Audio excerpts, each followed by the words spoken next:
hai đứa yêu nhau lâu rồi, nhưng gần đây anh thấy em không còn vui.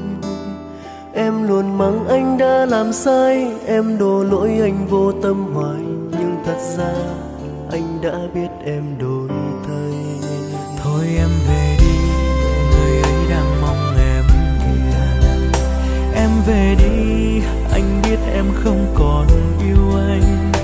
Em về đi, anh không cần em thương, em giờ là của người đến sau thôi. Cứ để nước mắt đó rớt xuống cho riêng mình Anh đã sai khi yêu nhầm em, anh đã đau bao đêm vì em.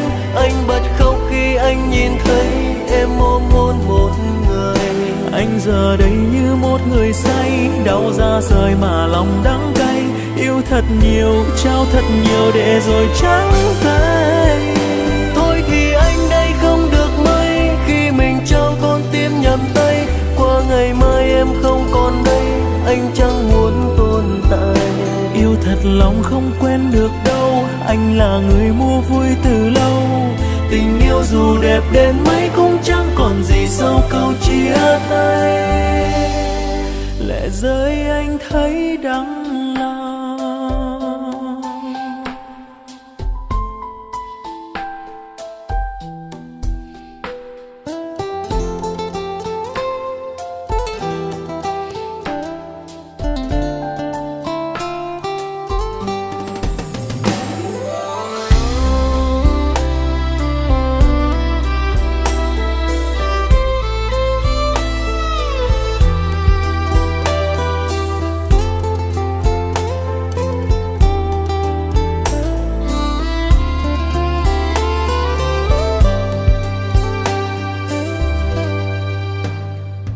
Và em, hai đứa yêu nhau lâu rồi, nhưng gần đây anh thấy em không còn vui.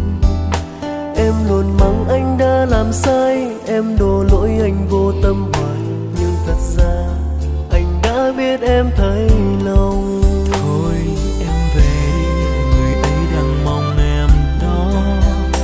Em về đi, anh biết em không còn yêu ai. Em về đi, anh không cần em thương, em giờ là của người đến sau thôi. Cứ để nước mắt đó rớt xuống cho riêng mình Anh đã sai khi yêu nhầm em, anh đã đau bao đêm vì em. Anh bật khóc khi anh nhìn thấy em ôm hôn một người. Anh giờ đây như một người say, đau ra rời mà lòng đắng cay. Yêu thật nhiều, trao thật nhiều để rồi trắng tay. Thôi thì anh đây không được mấy, khi mình trao con tim nhầm tay. Qua ngày mai em không còn đây, anh chẳng muốn tồn tại. Yêu thật lòng không quên được đâu, anh là người mua vui từ lâu. Tình yêu dù đẹp đến mấy cũng chẳng còn gì sau câu chia tay. Anh đã sai khi yêu nhầm em, anh đã đau bao đêm vì em. Anh bật khóc khi anh nhìn thấy em ôm hôn một người. Anh giờ đây như một người say, đau ra rời mà lòng đắng cay. Yêu thật nhiều, trao thật nhiều để rồi trắng tay. Thôi thì anh đây không được mấy, khi mình trao con tim nhầm tay. Qua ngày mai em không còn đây, anh chẳng muốn tồn tại. Yêu thật lòng không quên được đâu, anh là người mua vui từ lâu.